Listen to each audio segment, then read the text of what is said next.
concept of the ministry handling is not a bad concept, but let us first build the capacity of that ministry, get it organized so that we can hand over, so that this coffee industry which you have built, I am not among them. I've said I come from a coffee background. I clearly know your contribution. But should we hand it over to MAAIF in that state, the industry is going to collapse. And the 12.5 million Ugandans who earn their livelihood from coffee, they are going to be affected. Secondly, Your Excellency, the coffee industry has a very sensitive market, very sensitive on issues of quality. And the quality industry is based on accreditation and certification. When they are certifying or accrediting, they base on a system which is already built. They base on manpower who are specialized, and Uganda has invested in those. But what we have now, the moment we simply transfer the roles of UCDA to MAAIF, we are going to lose some of these accreditations and certifications that will heavily affect our market, and it will heavily affect our incomes from coffee. Your Excellency, I want to implore you and ask you humbly that it would be better to postpone the transfer of the roles of UCDA to MAAIF so that we can have time and organize that ministry to build their capacity to handle this very strategic industry, which is a backbone to our economy. 1962 and 1970, there was no more tourism. Tobacco is the one which was limping on.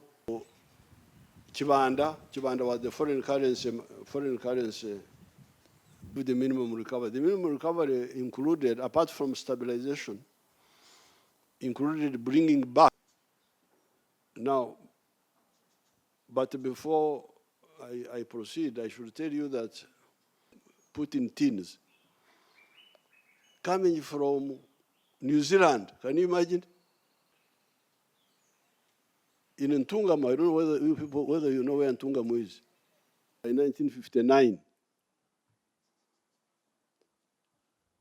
there were only about 4 sub-counties out of the 55 sub-counties. There was Ndeja and Bwongera and a bit of Chizova, where there was some coffee being produced. Committee in Parliament, and we appreciate your approval as leaders in Parliament as a SEC. I want to agree with you and appreciate the points you've given us, in especially how you've developed the argument that we must be outward, inward looking in terms of the global demands and the enterprises, and you elaborately told us how to do this. It has been the concern of colleagues that what will happen indeed if we are unable to selectively, deliberately determine the quality of these products. And that has been the cry why we are saying the Coffee Development Authority has helped us to generate the quality. So, but you concluded it well when you said we must have maybe a certain kind of organization that can look at these selective enterprises, which we can call the Strategic Enterprise Authority of sorts, that looks at the demand globally and regionally. And it had neutralized, and I'm going to present those areas that you have already worked on.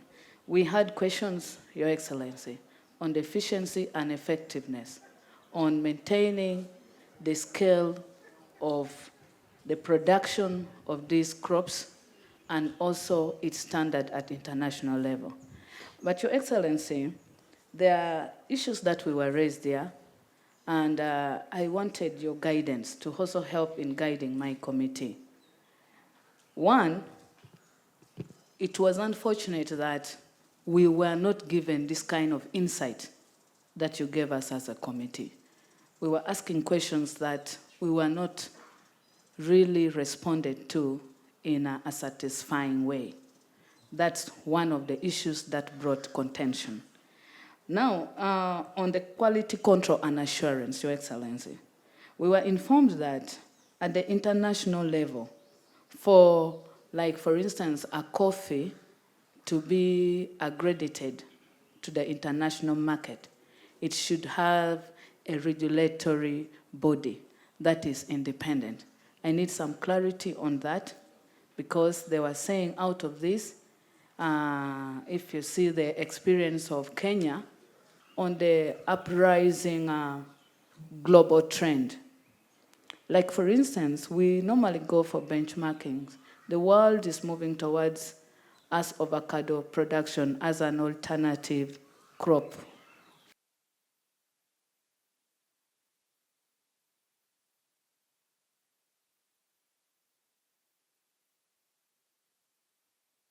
Because